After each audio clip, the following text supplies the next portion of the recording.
हरी बोलो, हरी हरी बोलो, राधे राधे जी। कैसे हैं आप सभी मेरे लड्डू लाडू कन्हैया जी। मेरे बिहारी जी की कृपा से आप सब बहुत अच्छे होंगे। तो आज का जो टॉपिक है, आज जो मैं आपके साथ शेयर करने चाहती हूँ, अपने भाव जो शेयर करने चाहती हूँ, मुझे काफ़ी लोगों ने पूछा और आज भी मैं देख रही थी। मैं ये व्लॉग ऑलरेडी बना चुकी थी, आधा ये वीडियो आधा बन चुका था और अभी शाम को भी मैं कमेंट पढ़ रही थी, उस पर भी मैंने सेम यही सवाल देखा। तो फिर मैंने सोचा कि पहले मैं यही व्लॉग अपना अपलोड कर देती हूँ। तो मुझसे कई लोगों ने ये सवाल पूछा है कि मैं लड्डू बाबू की, लड्डू गोपाल को अपने घर पे लाना चाहता हूँ, उनकी सेवा करना चाहती हूँ, लेकिन मेरे घर पे नॉनवेज बनता है।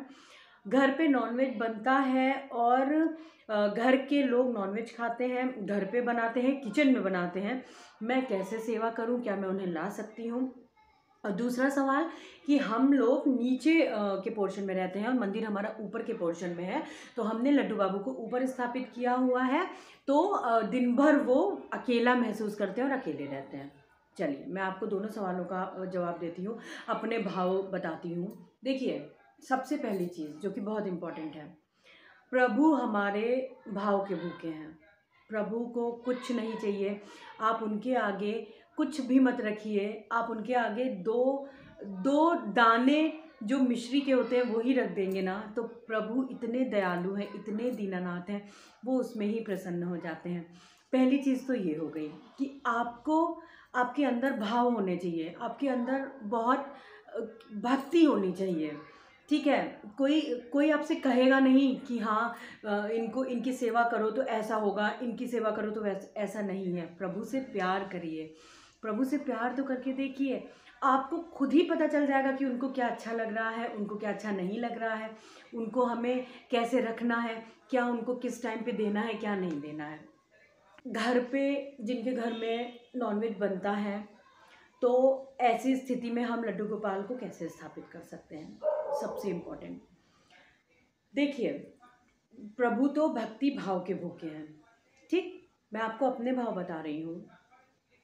सबसे पहले तो आप अपना मंदिर वहाँ पे बनाइए जहाँ पे, अगर आपके घर पे बन रहा है नॉनवेज और आप रेगुलर, आप ये सोचिए कि आपका किचन भी वहीं पे है, आपका मंदिर में भी वहीं पे है, तो ये मत करिए, ये चीज़ नहीं होना चाहिए। मैं आपको कहूँगी कि यदि आपका किचन फर्स्ट फ्लोर पे है या बिल्कुल आपका घर इतना बड़ा नहीं भी है, फर्स्ट फ्लोर पे भी अगर आपने एक ही उसमें रह रहे हैं, तो प्लीज़ मंदिर को आप थोड़ा सा अपने किचन से दूर बनाइए। कि मंदिर की जो डिस्टेंस होनी चाहिए किचन से थोड़ी सी ज़्यादा होनी चाहिए। पहली चीज़ तो देखिए, मैं आप लोगों से हाथ जोड़ के यही गुजारिश करूँगी कि अपने किचन में ये सब चीज़ें ना लेके जाएं, क्योंकि वो हमारी माता अन्नपूर्णा माँ और माँ सिया जी का स्थान है। मैं किसी की भी भावनाओं को ठेस नहीं पहुँचाना चाहती हूँ, लेकिन ये मेरे भाव हैं और माँ अन्नपूर्णा माँ और सिया माँ का स्थान है, तो पहली चीज़ तो ना ही लेके जाएं तो बहुत अच्छा है। लेकिन अगर ऐसी स्थिति है कि आपके किचन में ही बनता है नॉनवेज, तो आप कैसे सेवा करेंगे? तो क्या भोग लगाएंगे कि नहीं, कैसे क्या करेंगे? तो पहले चीज़, सबसे पहला पॉइंट है कि आप वो मंदिर है उसको थोड़ा सा अपने किचन की डिस्टेंस से दूर करिए। जब बन भी रहा हो आपके घर में ये सारी चीज़ें, तो जो इसकी जो धुआं भी होगा, मैं यही कह सकती हूँ, किचन मंदिर तक नहीं जाना चाहिए बिल्कुल भी। शुद्धता का बहुत बहुत ध्यान रखिए। मैं अपने हर व्लॉग में कहती हूँ, शुद्धता का बहुत ज़्यादा ध्यान रखिए। कोशिश करिए कि आपका जो मंदिर है थोड़ा सा वो किचन से आप अपना अलग कर रख करके बनाइए। ठीक, पहला पॉइंट। दूसरा पॉइंट कि खाने में हम उस दिन भोग क्या लगाएं। ठीक है, तो अगर आपके घर में ऐसा होने जा रहा है जी कि आपको पता चल रहा है कि भाई ऐसा ऐसा है, आज ऐसे ऐसी चीज़ें बनेंगी, अपने घर में उस चीज़ की एंट्री होने से पहले ही, आप अपने घर में उस चीज़ की एंट्री होने से पहले ही भोग को पहले ही बना लीजिए। भोग भी बनाने के लिए देखिए, आप सबसे पहले अपने बर्तनों को अलग कर दीजिए। कोई बहुत बड़ी कॉस्ट नहीं आएगी, मैं आपको बिल्कुल मिनिमल कॉस्ट का अगर बताऊं, बहुत ज़्यादा कोई कॉस्ट नहीं आएगी। छोटी कढ़ाई मिल जाती है, छोटे छोटे बर्तन मिल जाते हैं, आप ऑनलाइन ऑर्डर करके मंगा सकते हैं। स्वच्छ बर्तन हो जो कि आप प्रभु के भोग के लिए ही रखिए। ठीक है, भोग बना लिया आपने, पहले ही आप भोग बना के प्रभु को भोग लगा के, और उनके लिए आप कोशिश ये करिए कि जैसे मॉर्निंग में यदि आपके यहाँ पर ऐसा कुछ हो रहा है तो आपने उनके लिए पहले ही भोग बना लिया, दूध का भोग लगा दिया आपने मॉर्निंग में ब्रेकफास्ट पे, और फिर आपने ये सारी चीज़ें भोग लगा दी और जो आपने बनाया उनके लिए, फिर मैं वही बात कहूँगी, उसके बाद आप मत छूइए, बिल्कुल मत छूइए उस दिन उनको। अब सेवा कैसे हो, दो बातें आती हैं। पहली चीज़, घर पे ऐसा व्यक्ति ज़रूर कोई ना कोई होगा जो ये नहीं खाता है, ठीक है। और यदि ऐसा व्यक्ति नहीं भी है और आपने जैसे भोग मॉर्निंग का लगा दिया है, तो क्या आप नहा करके कर सकती हैं, क्या कर दोबारा से छू सकती हैं, उस पर भी मैं आती हूँ। भोग लगा दिया, भोग के बर्तन आप अलग रखिए, ठीक, अलग रखिए। और कोशिश करिए कि अगर आपके किचन में भोग बन रहा है, तो मैंने ये चीज़ पहले भी शेयर की है कि इंडक्शन हो गया, और थोड़े से प्रभु के लड्डू बाबू के बर्तन जो है जिसमें आप उनका दूध गर्म करती हैं, जिसमें आप उनका भोग बनाती हैं, उसको भी आप अलग कर रख लीजिए, ठीक है। दो चीज़ें तो ये हो गई। अब मॉर्निंग में आपने भोग लगा दिया, आपका भोग हो गया, सब कुछ हो गया। अब बारी आती है शाम की। तो देखिए, अगर आपके घर में कोई ऐसा व्यक्ति है जिसने नॉनवेज नहीं खाया है, तो वो भैया की सेवा कर सकता है। वो आए, वो उनको दूध का भोग लगाए, शाम की पूजा करे, दूध का भोग लगाए और उनको शयन कराए, ठीक। और यदि आपके घर में ऐसा कोई नहीं है जिसने नहीं सेवा की है, तो यहाँ पे आपको थोड़ा सा अलर्ट होना है। जब आप मॉर्निंग में भैया को भोग लगाइएगा, जब आप मॉर्निंग में इनको मॉर्निंग का मतलब मैं ये नहीं कह रही हूँ कि आप सुबह 6 बजे ही लगा दीजिएगा भोग, ऐसा मत करिएगा। जैसे आपने भी स्केड्यूल बनाया है, आपको भी पता है, जैसे एक छोटा बच्चा भोग पहले दूध पीता है, हम उनको दूध पिलाते हैं, उसके बाद में हम उनको खाने का भोग लगाते हैं, फिर शाम को हम उनको भोग लगाते हैं, फिर रात को भोग लगाते हैं, ठीक है। आप इतना भी कर लीजिए। तो दोपहर में जैसे आपने भोग लगा दिया है, उसके बाद आती है बारी शाम की। अगर आपके घर में कोई नहीं है, तो आप क्या करिए कि बल्क में, ठीक है, बल्क में थोड़ा ज़्यादा, जो कि मैं पहले भी बता चुकी हूँ, मेवा पाक हो गया, मठरियाँ हो गई, लड्डू हो गए, ड्राई फ्रूट्स हो गए, फल हो गए, ये चीज़ें आप उनके पास में पहले ही रख दीजिए, उनके पास में रख दीजिए। और जब आप उनको दोपहर का भोग लगाइए, तो आप उनको बिल्कुल कंफर्ट, मतलब बहुत अच्छे से आप उनको सब कर दीजिए। यदि पॉसिबल हो तो सिंहासन से हटा दीजिए, आप उनको सिंहासन से हटा के जिसमें वो शयन करते हैं, आप उनको आराम से उनके बेड पे बैठा दीजिए। उनके पास में भोग का सामान रख लीजिए, ठीक है। भोग का सामान आप उनके पास में रख देंगे, उनके पास में उसी टाइम पे रख दीजिए। और जो आपने भोग लगाया है, उसको आप भोग लगाने के बाद में सबको थोड़ा थोड़ा सा दे सकते हैं। इनकी इनकी जो भोग लगाने के बाद आप सबको दे सकते हैं। उसके बाद जो भी भोग आपने प्रसाद में दिया, उसके बाद उनके जो बर्तन हैं, जो आपने सब कुछ बनाया, उसको उठा के साफ करके बिल्कुल अलग इंडक्शन के साथ में उसको अलग कर दीजिए। तो पहली चीज़ तो ये हो गई। मैं कहूँगी, जब ये सारी चीज़ें आपके किचन में बन जाएंगी, जो भी आप नॉनवेज वगैरह बनाएंगे अपने किचन में, उसके बाद आपको अपना किचन बहुत अच्छे से स्वच्छ करना है। बिल्कुल अच्छे से आप अपने किचन को, गैस को, आपका जो जितनी भी चीज़ें हैं, आप बहुत बहुत अच्छे से साफ़ करिए। एक एक चीज़ों को बहुत अच्छे से साफ़ करिए, पूरा किचन धुलिए, अपना सारा अच्छे से वॉश करिए। शाम को कोशिश करिए कि मैंने आपको बताया कि दोपहर में ही आप उनके पास में मेवा, फल, मिठाई, ये सारी चीज़ें रख दीजिए, बिल्कुल अलग रख दीजिए। और कोई यदि ऐसा व्यक्ति है जो नहीं खाता है, वो भैया के पास आता जाता रहे, तब तो बहुत बहुत ही अच्छी बात है। और अगर नहीं पॉसिबल, और शाम के टाइम पे जब आप उनके पास नहीं जा सकती हैं क्योंकि आपने खाया है, बनाया है, तो ये मेरे भाव हैं, मैं आपको फिर कहती हूँ, ये मैं आपसे अपने भाव शेयर कर रही हूँ। आप शाम को जोत भी आप अखंड लगा दीजिए उस दिन, दोपहर को ही, सुबह को ही आप जोत भी अखंड लगा दीजिए, क्योंकि आप शाम को नहीं आ पाएंगी। और आपकी जो जोत है वो भी भैया के पास में आराम से आपकी शाम से रात भर में जलती रहेगी। जोत अखंड जला दीजिए, जो जल रही है, भोग रखा है, बाहर अपने मंदिर के आके प्रार्थना करिए अष्ट सखियों से, माता रानी से, गौ माता से, कि सारा भोग मैंने पहले ही भैया के पास में, माता रानी के पास में रख दिया है, लड्डू लाडो के पास में। कृपया करके ललिता माँ, विशाखा माँ और गौ माता आएँ और उनकी सेवा में आज के लिए आ जाएं, क्योंकि मैं उनके पास आने के लिए अभी शुद्ध नहीं हूँ, ठीक। आप माता का स्मरण करके ललिता माँ, विशाखा माँ, अष्ट सखियों का सबका स्मरण करिए, गौ माता का स्मरण करिए कि अगर मेरे भैया को भूख लगी है तो आप गौ माता उनको दूध का पान करा दीजिए, और माताओं से ये निवेदन करके आपकी सेवा यहाँ पे पूर्ण होती है। आप बिल्कुल बेफिक्र हो जाइए बस। लेकिन जो चीज़ें मैंने बताई हैं आप भोग ज़रूर उनके पास में रख दीजिएगा। और वैसे भी जनरली लड्डू बाबू जहाँ पे भी है, लड्डू बाबू लाडो, आपको वहाँ पे हमेशा उनके लिए खाने के लिए कुछ ना कुछ चीज़ें हमेशा रखनी ही रहती हैं। ये चीज़ तो मैं पहले ही बता चुकी हूँ। और आप बिल्कुल बेफिक्र होके जाइए। शाम को आपका भोग लग गया, रात में भी आप ऐसे ही प्रार्थना करिए, रात्रि में भी आपका भोग लग चुका है। ललिता माँ, विशाखा माँ हर पल हर क्षण उनके साथ में रहती हैं, बिल्कुल बेफिक्र रहिए।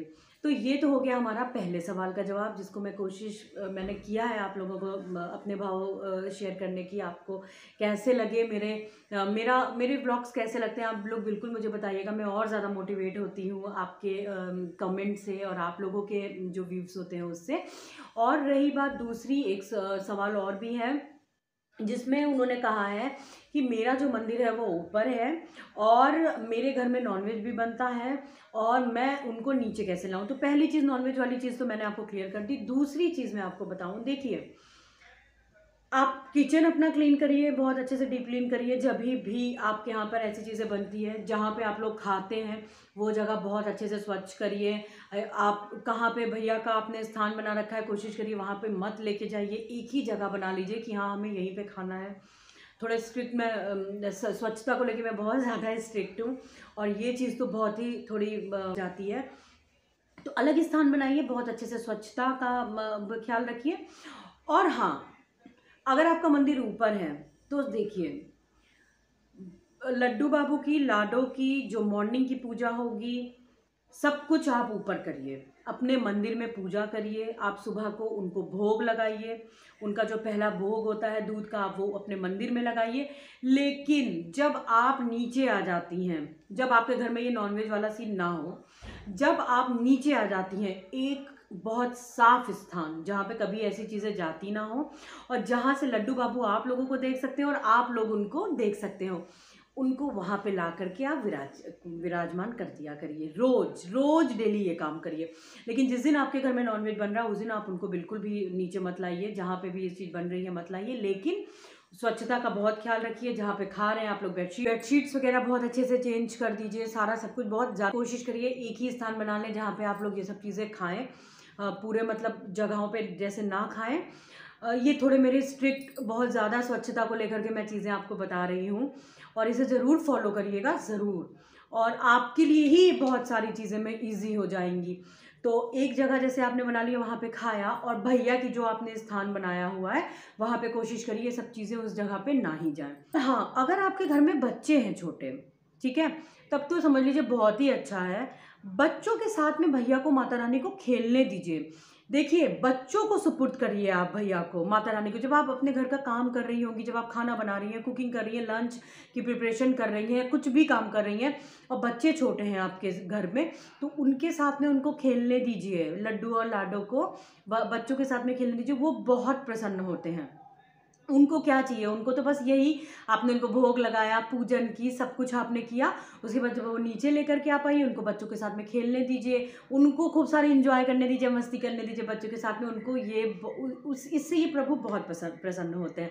और देखिए इससे आपके बच्चों के अंदर भी बहुत सारी एक अच्छी आदतें, बहुत ज़्यादा पॉजिटिविटी, बड़ों का आदर सत्कार, पूजन में और भक्ति में रुचि आप देखिएगा खुद से ही आने लगती है। तो बच्चों को ज़रूर सुपुर्द करिए प्रभु को और उनको बताइए, इससे वो खुद सीखेंगे कि हाँ भक्ति करना है। और एक एक जो कहते हैं ना, प्रभु तो इतने दयालु हैं, इतने दीनानाथ हैं, इतनी अटैचमेंट उनको ही हो जाएगी प्रभु से, आपको बताना भी नहीं पड़ेगा उनको कि कैसे सेवा करनी है कैसे नहीं, सब कुछ वो ही कर लेंगे। और बहुत ज़रूरी है, तो बहुत बड़ी चीज़ है कि छोटी उम्र से ही हम अपने भैया के, लड्डू बाबू लाडो की सेवा करें, प्रभु की शरण में रहें। और हमारे प्रभु तो इतने दयालु हैं, दीनानाथ इतने दयालु हैं कि आप 2 दाने मिश्री के भी रख देंगे ना तो भी हमारे प्रभु समझ लीजिए भरपेट उनका हो गया भोजन। और 56 भोग भी वो से भी उनका पेट ना भरे, जो आप 2 दाने रखेंगे और सच्चे दिल सच्चे भाव से रखेंगे। तो आप लोग भी देखिए, सबसे पहली चीज़ तो बिल्कुल टेंशन फ्री हो जाइए कि आप लोगों के घर में नॉनवेज बनता है तो आप सेवा नहीं कर सकते, लड्डू लाडू को नहीं ला सकते, बहुत बड़ी बात है। प्रभु की असीम कृपा है, आपको सौभाग्य मिल रहा है लड्डू बाबू और लाडो की सेवा का। लेकर आइए, आराम से टेंशन फ्री होकर लेके आइए। जो चीज़ें मैंने बताई हैं उन चीज़ों का ज़रूर ख्याल रखिएगा, बहुत ख्याल रखिएगा। प्रभु भाव के भूखे हैं, छुआछूत देखिए, ये हमारी जो कि दीनानाथ, इतने बड़े दयालु प्रभु हमारे दीनानाथ हैं, ये हमारी ड्यूटी है कि हम बिल्कुल स्वच्छता का पालन करें, उनको स्वच्छता से रखें। एक लिमिट में आप करिए कि हाँ, बच्चे भी बच्चों की तरह, जैसे मैंने बहुत सारे लोगों को देखा है कि वो खिलाते हैं जब प्रभु को, तो बिल्कुल उनको इतना ज़्यादा ऐसा मत करिए। वो है तो प्रभु श्री हरि ना, है तो उन्हीं का बाल रूप, विष्णु भगवान और लक्ष्मी मैया। तो स्वच्छता का ख्याल रखिए, सेवा करिए और बेझिझक आप उनकी सेवा करिए। जिस तरीके से मैंने बताया है आप उस तरीके से फॉलो करिए। और दूसरी चीज़, आप लोग को मेरे वीडियोस कैसे लगते हैं ज़रूर बताइएगा। ये सारी चीज़ें मेरे भाव होते हैं जो कि मैं आपके साथ शेयर करती हूँ। मेरे जो भाव हैं आपको कैसे लगते हैं, और आपको और कौन से सवाल हैं, आप कैसे वीडियोस देखना चाहते हैं, कमेंट सेक्शन में ज़रूर बताइएगा। मैं और ज़्यादा मोटिवेट होंगी और मैं बहुत जल्द आपके साथ में प्रॉपर जो भैया का मेरे मॉर्निंग से नाइट रूटीन है शेयर करूँगी प्रॉपर, और रेसिपीज़ वगैरह भी मैं शेयर करूँगी। तो कमेंट सेक्शन में ज़रूर बताइएगा। और हर पल हर क्षण हरि नाम का जप ज़रूर करिए। बस हरि नाम, हरि हरि बोलो, हरि नाम का जप करिए, मन में सच्ची भक्ति भाव लाइए, और ये नॉनवेज ये सारी चीज़ें आपके दिमाग में आएंगी ही नहीं, ठीक है। और माता रानी का नाम लीजिए, हमारी राधा रानी का। एक बार राधा नाम लेने से न जाने कितने पापों से हमें मुक्ति मिल जाती है। तो चलिए, मिलते हैं दूसरे व्लॉग में बहुत जल्दी। और आप लोगों को कैसा लगा मेरा वीडियो ज़रूर बताइएगा, मैं और मोटिवेट होती हूँ। और किस तरीके के आप वीडियोज़ और व्लॉग्स देखना चाहते हैं ये भी ज़रूर बताइएगा। हरि बोलो, हरि हरि बोलो, राधे राधे जी।